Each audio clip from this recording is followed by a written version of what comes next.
Mandy and I welcome you back to day 28 of Reading the Bible 365. Today we are in the book of Joshua. If you remember, I love to color verses I love in Joshua in purple because it's part of the history and judges section. There's 249 chapters in this section, 24 chapters in Joshua. Today we're doing chapters 16 to 20 in Joshua, and we're going to begin with the word of prayer. So join me. God, I want to thank you for all my friends who are joining right now. Lord, we just ask for you to open our hearts and minds to hear what you want us to learn today, and help us just be as brave and bold as Joshua, as obedient as he was, that you can do mighty things through us. Be with us now in Jesus' name. Amen. All right, let's get going with Joshua 16. Chapter 16, allotment for Ephraim and Manasseh. The allotment for Joseph began at the Jordan of Jericho, east of the waters of Jericho, and went up from there through the desert into the hill country of Bethel. It went on from Bethel, that is Luz, crossed over to the territory of the Arkites in Adaroth, descended westward to the territory of the Japhletites as far as the region of Lower Beth Horon, and on to Gezer, ending at the sea. So Manasseh and Ephraim, the descendants of Joseph, received their inheritance. This was the territory of Ephraim, clan by clan. The boundary of their inheritance went from Adaroth Adar in the east to Upper Beth Horon and continued to the sea. From Michmethah on the north, it curved eastward to Tanath Shiloh, passing by it to Genoa on the east. Then it went down from Genoa to Adaroth and Naar, touched Jericho, and came out at the Jordan. From Tappuah, the border went west to the Kana River and ended at the sea. This was the inheritance of the tribe of the Ephraimites, clan by clan. It also included all the towns, their villages that were set aside for the Ephraimites within the inheritance of the Manassites. They did not dislodge the Canaanites living in Gezer. To this day, the Canaanites live among the people of Ephraim, but are required to do forced labor. This was the allotment of the tribe of Manasseh, as Joseph's firstborn, that is for Machir, Manasseh's firstborn. Machir was the ancestor of the Gileadites, who had received Gilead and Bashan, because the Machirites were great soldiers. So this allotment was for the rest of the people of Manasseh, the clans of Abiezer, Helek, Azriel, Shechem, Hepher, and Shemida. These are the other male descendants of Manasseh, son of Joseph by their clans. Now Zelophehad, son of Hepher, the son of Gilead, the son of Machir, the son of Manasseh, had no sons but only daughters, whose names were Mahlah, Noah, Haglah, Milcah, and Tirzah. They went to Eleazar the priest, Joshua son of Nun, and the leaders, and said, "The Lord commanded Moses to give us an inheritance among our brothers." So Joseph gave them an inheritance along with the brothers of their father, according to the Lord's command. Manasseh's share consisted of 10 contracts of land, besides Gilead and Bashan, east of the Jordan, because the daughters of the tribe of Manasseh received an inheritance among the sons. The land of Gilead belonged to the rest of the descendants of Manasseh. The territory of Manasseh extended from Asher to Michmethah, east of Shechem. The boundary ran southward there to include the people living in En-Tappuah. Manasseh had the land of Tappuah, but Tappuah itself, on the boundary of Manasseh, belonged to the Ephraimites. Then the boundary continued south to the Kana ravine. There were towns belonging to Ephraim lying among the towns of Manasseh. But the boundary of Manasseh was the northern side of the ravine and ended at the sea. On the south, the land belonged to Ephraim. On the north, to Manasseh. The territory of Manasseh reached the sea and bordered Asher on the north and Issachar on the east. Within Issachar and Asher, Manasseh also had Bethshan, Ibleam, and the people of Dor, Endor, Tanakh, and Megiddo, together with their surrounding settlements. The third in the list is Naphoth. Yet the Manassites were not able to occupy these towns, for the Canaanites were determined to live in that region. However, when the Israelites grew stronger, they subjected the Canaanites to forced labor, but did not drive them out completely. The people of Joseph said to Joshua, "Why have you only given us one allotment and one portion for an inheritance? We are a numerous people, and the Lord has blessed us abundantly." "If you are so numerous," Joshua answered, "and if the hill country of Ephraim is too small for you, go up in the forest and clear land for yourselves, there in the land of the Perizzites, Rephaites." The people of Joseph replied, "The hill country is not enough for us, and all the Canaanites who live in the plain have iron chariots, both those in Bethshan and its settlements, and those in the valley of Jezreel." But Joshua said to the house of Joseph, to Ephraim and Manasseh, "You are numerous and very powerful. You will have not only one allotment, but the forested hill country as well. Clear it, and its farthest limits will be yours. Though the Canaanites have iron chariots, and though they are strong, you can drive them out. Chapter 18, the division of the rest of the land. The whole assembly of Israelites gathered at Shiloh and set up the tent of meeting there. The country was brought under their control, but there were still 7 Israelite tribes who had not yet received their inheritance. So Joshua said to the Israelites, "How long will you wait before you take the possession of the land that the Lord, the God of your fathers, has given you? Appoint 3 men from each tribe. I will send them out to make a survey of the land and to write a description of it according to the inheritance of each. Then they will return to me. You are to divide the land into 7 parts. Judah is to remain in its territory on the south, and the house of Joseph in its territory on the north. After you have written descriptions of the 7 parts of the land, bring them here to me, and I will cast lots for you in the presence of the Lord our God. The Levites, however, do not get a portion among you, because the priestly service of the Lord is their inheritance.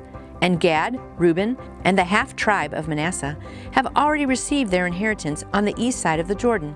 Moses, the servant of the Lord, gave it to them." As the men started on their way to map out the land, Joshua instructed them, "Go and make a survey of the land and write a description of it.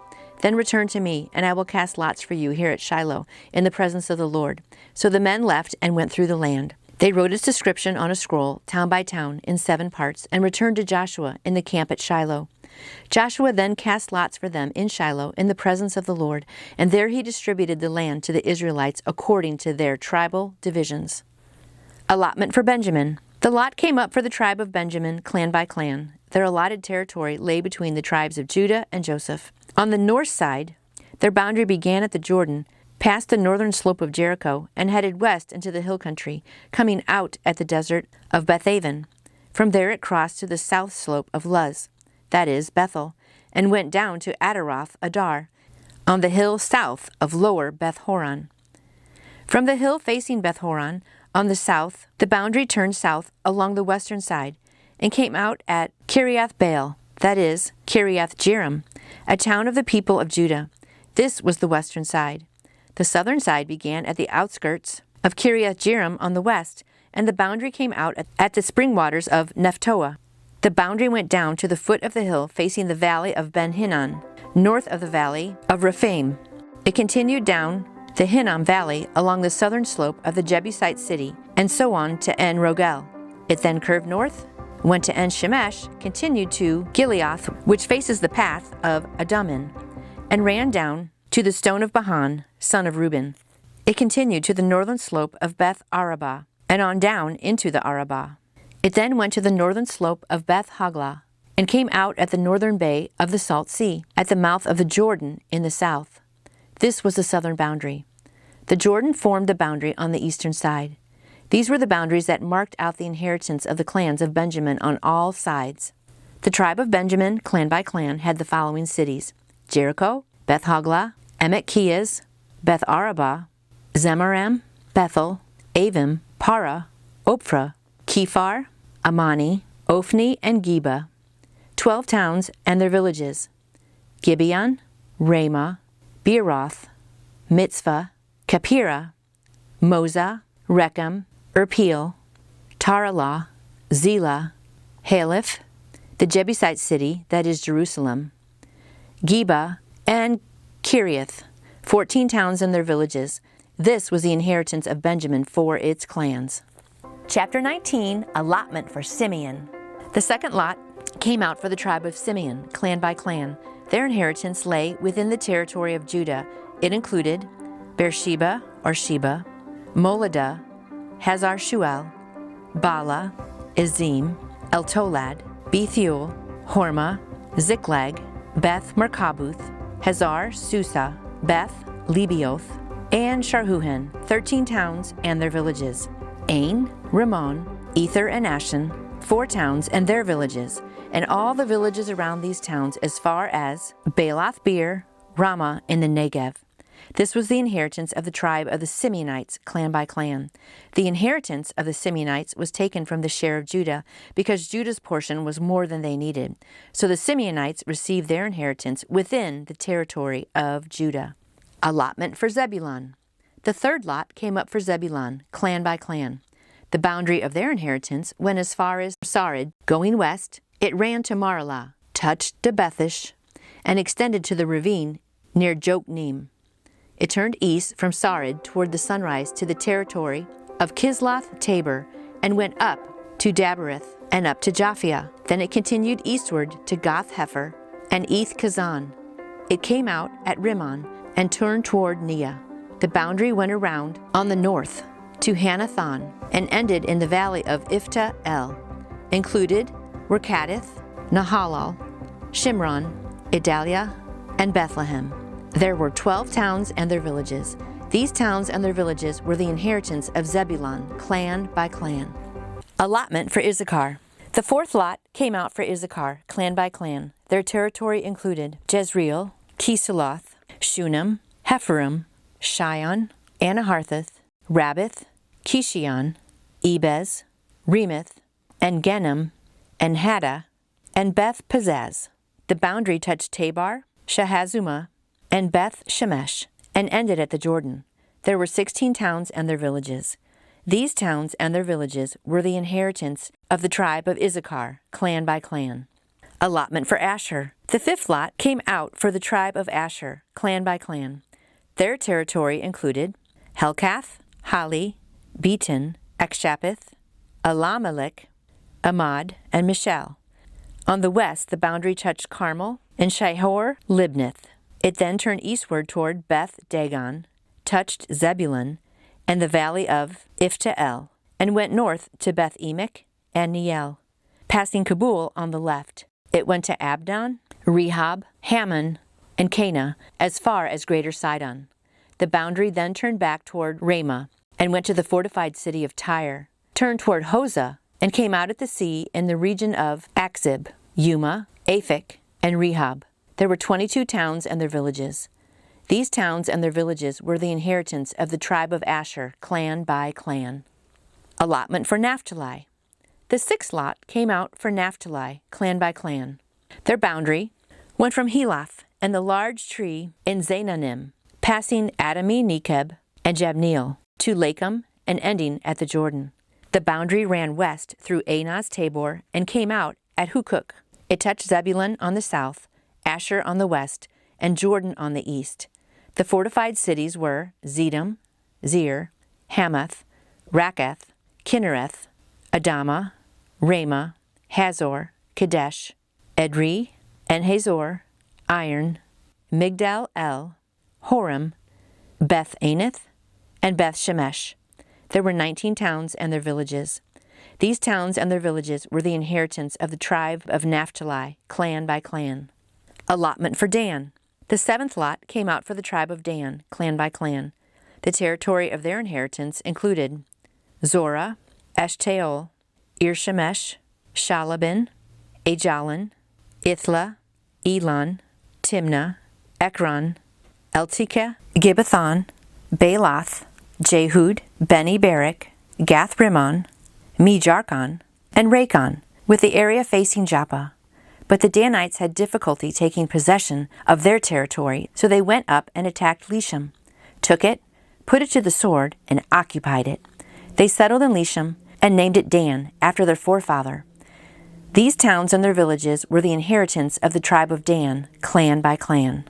Allotment for Joshua. When they had finished dividing the land into its allotted portions, the Israelites gave Joshua, the son of Nun, an inheritance among them, as the Lord had commanded. They gave him the town he asked for, Timnath-Serah, in the hill country of Ephraim. He went and built up the town and settled there. These are the territories that Eleazar the priest, Joshua son of Nun, and the head of the tribal clans of Israel, assigned by lot at Shiloh, in the presence of the Lord, at the entrance of the tent of meeting. And so they finished dividing the land. Whew, that was a lot of towns and cities and people. Thanks for hanging in there with me. Let's read a commentary to see what does all of this really mean. After the land was surveyed, lots were cast, and the land was divided. The remaining tribes could take possession of their territory. Casting lots was something like rolling dice, but Israel understood that nothing happens by chance. See Proverbs 16:33. By casting lots, Joshua was acknowledged that it was God's decision to decide which tribe received which section. The remainder of chapter 18 and all of 19 describe the allotment to the remaining 7 tribes: Benjamin, Simeon, Zebulun, Issachar, Asher, Naphtali, and Dan. And then finally, Joshua received his inheritance. Like a good leader, he made sure all the people received their territories before settling down his own. Joshua was from the tribe of Ephraim, so the Lord gave him the city of Timnath-Serah in the hill country of Ephraim. With their leader now in his new home, Israel finished dividing up the land. Cities of refuge. Then the Lord said to Joshua, "Tell the Israelites to designate the cities of refuge as I instructed you through Moses, so that anyone who kills a person accidentally and unintentionally may flee there and find protection from the avenger of blood. When he flees to one of these cities, he is to stand in the entrance of the city gate and state his case before the elders of that city. Then they are to admit him into their city and give him a place to live with them. If the avenger of blood pursues him, they must not surrender the one accused because he killed his neighbor unintentionally and without malice aforethought. He is to stay in that city until he has stood trial before the assembly, and until the death of the high priest who was serving at that time. Then he may go back to his own home in the town from which he fled." So they set apart Kadesh in Galilee, in the hill country of Naphtali, Shechem in the hill country of Ephraim, and Kiriath Arba, that is Hebron, in the hill country of Judah. On the east side of the Jordan of Jericho, they designated Bezer, in the desert on the plateau in the tribe of Reuben, Ramoth in Gilead, in the tribe of Gad, and Golan and Bashan, in the tribe of Manasseh. Any of the Israelites or any alien living among them who killed someone accidentally could flee to these designated cities and not be killed by the avenger of blood prior to standing trial before the assembly. So now they've made it, right? They're settled. They crossed over the Jordan, and now they're living in all these different cities. And hopefully they're going to do the right thing, right? But we're going to see how these people live out their lives. So come back again tomorrow for more exciting readings from the Bible, as together we read this Bible 365. We'll see you tomorrow. And if you enjoyed this, I hope you would give us a little thumbs up here. And also, I would love if you would subscribe to my channel. Also, I would love to answer any question you may have about faith in Jesus, the Christmas story, Easter story, anything at all. So if you want to leave a comment below, or you can contact me through my website, which is nancyjoy2you.com. That's nancyjoy, the number 2, the letter U.com. You can also email me at nancyjoy2you@gmail.com.